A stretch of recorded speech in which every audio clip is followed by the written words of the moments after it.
Hola, el día de hoy estaré hablándoles sobre la tarea 5, realizar transferencias del conocimiento, tarea del curso de diseño de proyectos de investigación del programa de licenciaturas en matemáticas de la Universidad Nacional Abierta y a Distancia. Eh, Esta tarea es la parte individual realizada por el estudiante Emiro Andrés Campo Rodríguez.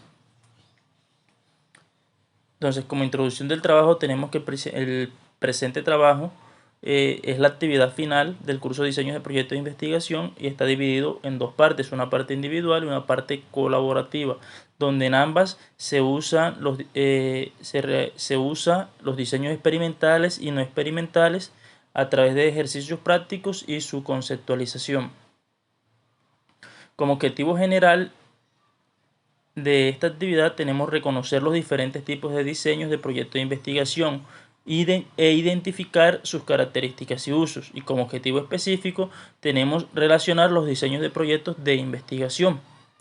Entonces, la actividad a nivel individual nos dice que debemos elaborar un video de los ítems 1, 2 y 3 y subirlo a YouTube. Como primer punto tenemos elaborar una tabla de comparación para especificar las características, las diferencias y las semejanzas entre los diseños experimentales y no experimentales de la investigación. Además de eso, elaborar un mapa de correlaciones para identificar la clasificación de los diseños no experimentales y sus correspondientes tipos de diseño. Entonces, lo primero que realicé fue la tabla. En esta tabla encontramos 4 aspectos donde está la definición, las características, las diferencias y las semejanzas de los diseños experimentales y no experimentales. Entonces, atendiendo el primer aspecto, que es la definición, los diseños experimentales son un método que permiten descubrir con mayor grado de confianza relaciones de tipo causal entre hechos o fenómenos de la realidad. Por ello, es el tipo y nivel más alto de investigación certificada. Los diseños no experimentales son los que se realizan sin manipular deliberadamente la variable. Se basa fundamentalmente en observación y cómo se dan en sus contextos naturales después de analizarlos. Las principales características de los diseños experimentales consiste en un ensayo deliberado, definido y comparativo en el cual hay tres puntos. Uno, que es un conjunto de elementos llamado grupo experimental y es sometido a la acción de un factor, es decir, a un tratamiento experimental, cuyo efecto interesa a investigar. El otro es otro conjunto equivalente llamado grupo de control o grupo testigo, que es observado durante el proceso experimental. Y como último, al finalizar este experimento se observan y se comparan los cambios producidos en ambos conjuntos. En cambio, los diseños no experimentales, en su mayoría de los estudios se basan en sucesos que ocurrieron anteriormente y se analizan posteriormente. Es un método que no se realizan experimentos controlados por razones como la ética o la moral. Además, no se crean muestras de estudio, al contrario, las muestras o participantes ya existen y se desenvuelven en su medio. El investigador tampoco interviene directamente en el entorno de la muestra. Y este método estudia los fenómenos exactamente como ocurrieron. Entonces, como diferencia entre estos ambos métodos, tenemos que los diseños experimentales son técnicas estadísticas donde se manipulan una o más variables e implica tener la investigación bajo un control.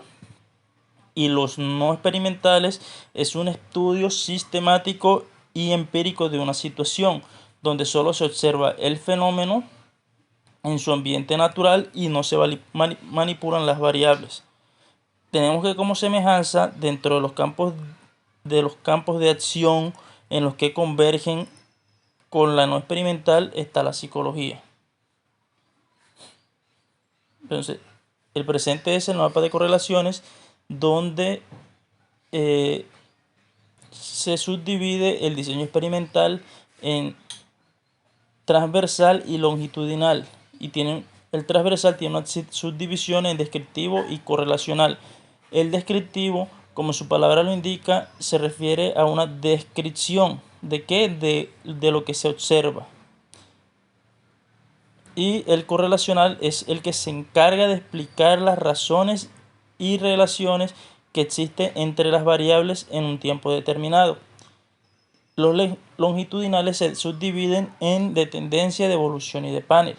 Cuando hablamos de tendencia, es el que estudia los cambios que enfrenta el grupo de estudio en general. De evolución es cuando el grupo de estudio es una muestra más pequeña, y de panel es el que se encarga de analizar los cambios individuales y de grupo para descubrir el factor que los produce. Como segundo punto tenemos: un investigador desea evaluar la relación entre la exposición a videos musicales con alto contenido sexual y la actitud hacia el sexo. El investigador nos pide que le ayudemos a construir un diseño experimental para analizar dicha relación y también un diseño transaccional correlacional. Y nos plantean una serie de preguntas. La primera sería: ¿cómo serían ambos diseños? Los diseños experimentales se crearían dos grupos, uno de control y uno experimental.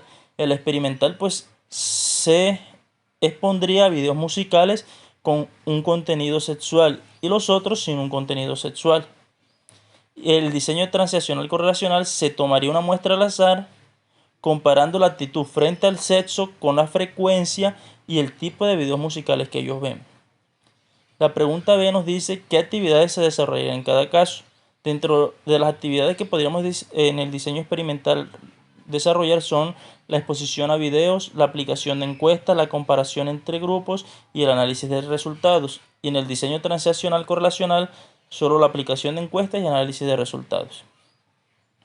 ¿Cuáles son las diferencias entre ambos diseños? La diferencia pues más marcada es que en el diseño experimental se mide directamente la influencia del tipo de videos vistos sobre la variable actitud en el sexo. ¿Cómo se manipularía la variable contenido sexual en el experimento? Pues en el diseño experimental de una manera directa, y en el diseño transaccional correlacional pues no hay manipulación porque es un diseño no experimental. La E nos dice cómo se inferiría la relación entre las variables en el diseño transaccional correlacional a través de unos parámetros como lo son la frecuencia. ¿Por qué las variables ya habrían ocurrido si se llevara a cabo? Como su nombre pues lo sugiere, es un diseño transaccional. Se mide la acción de la variable cuando ya ha ocurrido. Como tercer punto nos plantean si un investigador estudiaría cada 5 años la actitud hacia la guerra de los ingleses que pelearon en la invasión de Irak en el 2013, tendría un diseño longitudinal. Explique las razones de su respuesta. Pues sí habría un diseño longitudinal porque este se basa en estudiar los cambios en el tiempo de una misma muestra. Es decir, que el investigador quiere observar cómo cambia la actitud hacia la guerra por los mismos grupos de personas con el tiempo. Es decir, en palabras de Bitzer, lo define como la examinación de cambios producidos en el tiempo en una misma muestra.